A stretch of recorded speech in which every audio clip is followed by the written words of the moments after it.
Hey, Keith Carty, Dirty Deeds Industries. Today we're installing a driveline spacer, Coach Builder products out of Salt Lake City, Utah. We have a 07 to 21 Tundra here with a 3-inch lift.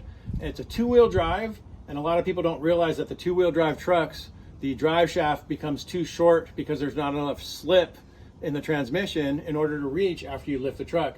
And this is your solution. We actually overnight these a couple times a month because people don't realize the problem exists until the problem actually exists.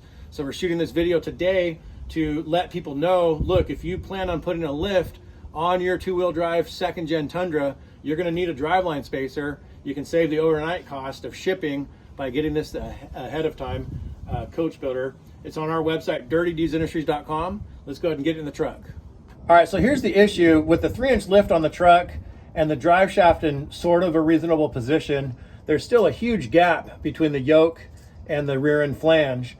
And in order to pull it back and reach it, everything else would be out of place. Let me show you. So with the drive shaft pulled out as far of the transmission as possible inside of, with the carrier bearing here adjusted all the way back, you can see the slots here are adjusted all the way back. And we still have that gap that I just showed you. And let me show you in the front now. So as you can see, the flange on the drive shaft here is square or pulled out just as far as the end of the transmission. And that's what you want. But as I showed you previously, even with this setup exactly perfect, the drive shaft isn't reaching. And that's the point of that aluminum spacer from Coach Builder, is it fills that gap without putting the drive shaft out of position.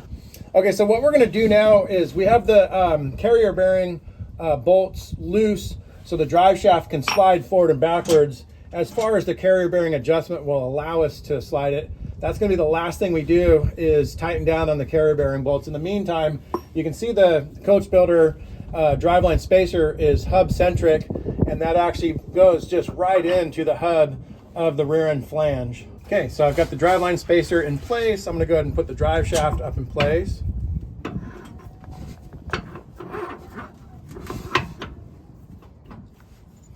We're going to bring the bolts from the front of the truck towards the rear of the truck.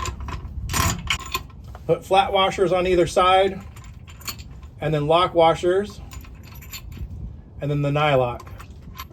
We're going to want to put these bolts on and tighten them as if it is a wheel on a truck. So you're going to go cross to cross. You're going to tighten down just snug at first and then slowly get tighter and tighter, but you want to evenly tighten it across the face of the flange. You don't want to just tighten one side more than the other, and just evenly snug it all down, and then final torque. So with the restraints of space, because it's a drive shaft, we're going to do our final torque, if you would, with a pair of 3/4 inch open end wrenches, and just nice and evenly go across each other. So we'll tighten this one first, and then this one, and then this one, and then this one, and we'll go through it a couple of rounds and just tighten tighter and tighter and tighter until we can't go any tighter. These are pretty darn big bolts, and you can't reach a torque wrench in there, so we just need to use these 2 3/4 inch open end wrenches.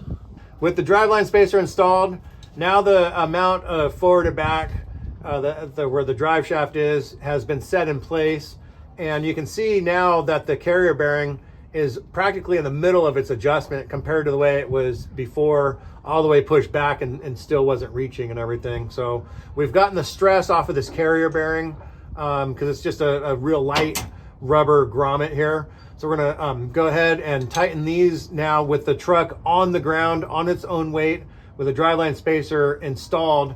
That's when we go ahead and tighten the carrier bearing.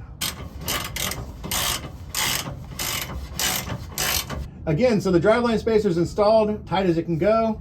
Truck on its own power, on its own weight. Carrier bearing is installed, tightened all the way.